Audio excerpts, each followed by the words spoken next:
But right now, let's go ahead and take on our next caller, shall we? We got Heath calling in from Canada. Heath, how's it going? Hi, not too bad. How are you? Doing all right, Heath. We talked about Christianity and talking to dead people and Hitler. So, just another episode of Truth Wanted, right? How can I help you? Well, I listened to all your shows, and this seemed like the right one to call in about this. It was when I was very young, I witnessed a rain of frogs on a family camping trip. Um, and I was seeing a lot of fantastic stuff at that time, killer whales and dolphins, all sorts of stuff. So I kind of like took it as another amazing thing that I was seeing. Didn't think a lot of it really until later on when I heard someone say, "Oh, I don't believe in Bigfoot, Sasquatch, or range of frogs." And I was like, "Oh," because Yeah, I got listen, rained on by frogs. listen. Heath, Yeah. I sometimes think, you know, is this show gonna get stale? Am I just gonna ever hear the same things every week? And now I'm talking to a man from Canada about his sighting of a rain of frogs. And you know what? I've decided it is I will never expect what happens on this show. Rain of frogs. That is awesome. So here's the thing about rain of frogs. This may surprise you, but I do know a little bit about rain of frogs phenomenon.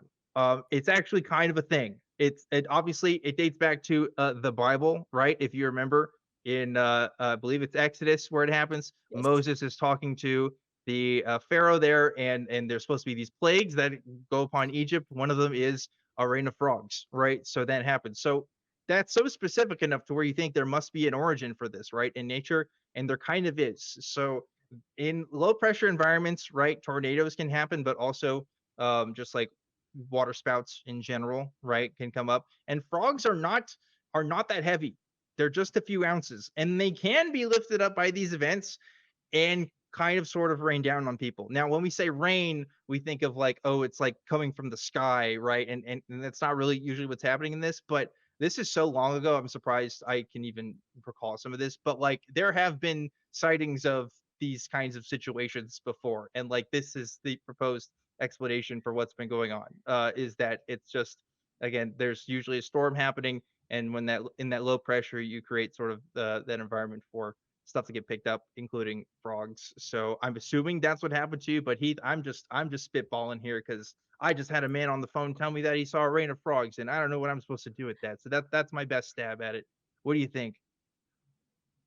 Well, I guess that's what I kind of assumed at the time, or that they were Yeah. coming out of the trees because we were in the rainforest.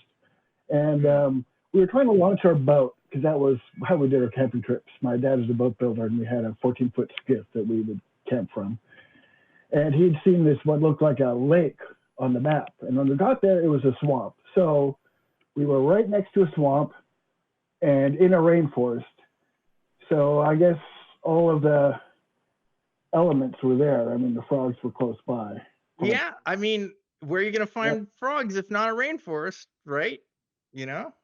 yeah, yeah, absolutely. I also kind of, in my 20s, after a long bout of drinking, had kind of a religious epiphany, or at least what some people would call it, if you don't mind me changing the subject a bit. Okay. Um, I I guess we've uh, explored everything we could about a rain of frogs. I can't emphasize this enough. We just talked about a sign of a rain of frogs, and that I think that's just a milestone. I have to point that out. I'm well, I was if raised atheist, so I had okay, never heard of the rain of frogs at that point in my life. So I yeah, I mean, didn't I know think sure, it about was it. a plague of Yeah, frogs in the yeah, Bible, but they were raining but down. they were raining down, right? That's the Yes. description, right? So I Yeah. assume somebody at some time saw that happen and they wrote it down. I don't know, but It must have been Moses, when he wrote oh, Exodus. definitely Yeah. Yeah. Moses for sure. But anyway, Heath, we don't let us interrupt you. You were talking about your religious epiphany. well, yeah, or what some people would call it. Raised as an atheist, I saw it differently, but it was a week-long camping trip with about 5,000 people at the 30-year anniversary of this medieval society that I was hanging around with at the time. And our little group was considered the place to go to kind of have a party. So what we wound up having was like a 7-day long party. And at the end of this, we were just exhausted and had been low on sleep and low on food and drinking too much.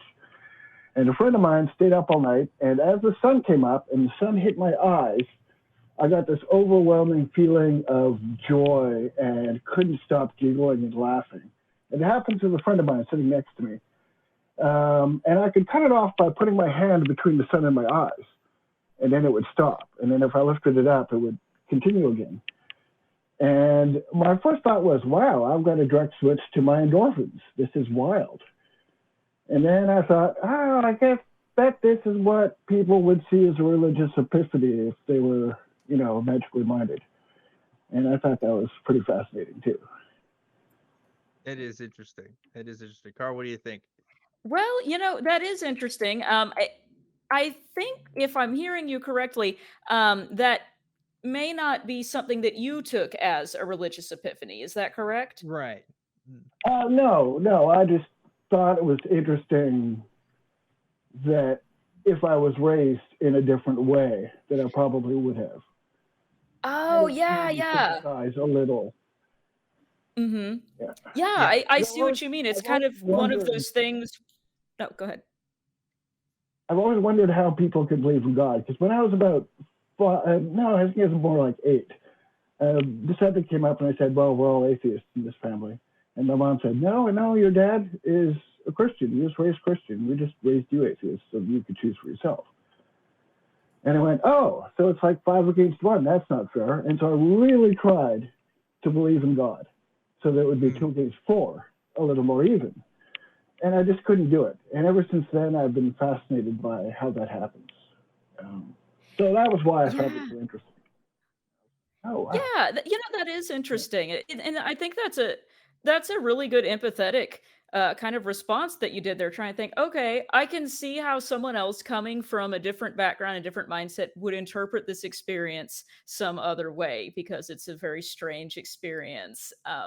So I do think that's interesting, and that you recognize that as something that someone else might think of as a spiritual experience, but in fact that wasn't your interpretation of it. And I don't know what that was. I know there is something to, like, for some people, looking at the sun can make them That's sneeze exactly what I was going to bring up. involuntarily. Yep. Yeah, sorry to steal your thunder there. But No. there is some potential mechanism there that we can kind of imagine that could explain that, other than a supernatural response. But yeah, I don't know, Dan, if you have more on the photic sneeze Well, response. there's a very famous miracle.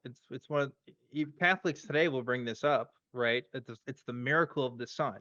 Now my details are a bit fuzzy, but I believe it was in a South American country that happened in the early 20th century. I want to believe a bunch of people stared at the sun for a long time and thought that they saw the Virgin Mary, right? And this was a big group of people, and so that's why Catholics talk about this, because it wasn't just one person saying this. It was a bunch of individuals kind of seeing this thing. And the moral of the story is, when you stare at the sun, you see weird stuff.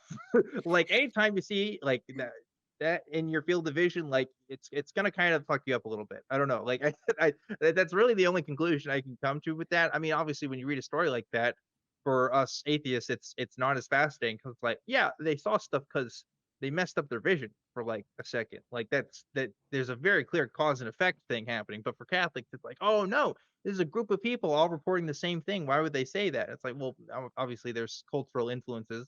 Really, culture is the language, but in the lens by which we interpret our events, right? So if you're growing up around Catholicism and you're growing up around these ideas and what's important, like, you might interpret your experiences through that lens. That's certainly how I interpreted some of my experiences growing up as a Christian, thinking I prayed to do good on a test, and I did good on a test, and I thought that was God helping me. Like, it sounds very simple and asinine, but that's really how human beings think, So Yeah. it is interesting that there's a precedent there, right, as far as the sun is concerned. So Also, remember do not look directly at the sun. yeah, don't do it. Look at the sun. Yes, It's not don't good. do it. Heath, go ahead. Yeah.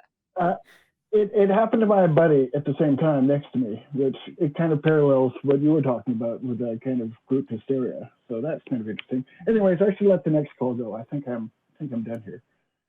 Oh, well, we appreciate it, Heath. Thanks so much for calling in and sharing two stories. Again, have to emphasize Rain of Frogs. Okay. More than just the Bible tale. It's a thing.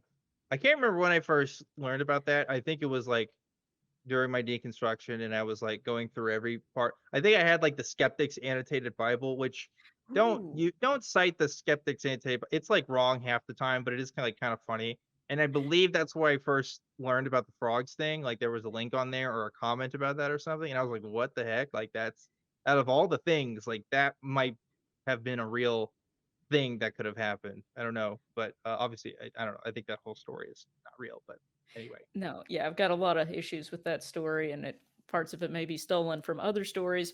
But yeah, I think I saw that in a movie one time. Was it Magnolia, where it ends with a rain of frogs happening or something? I, I don't recall.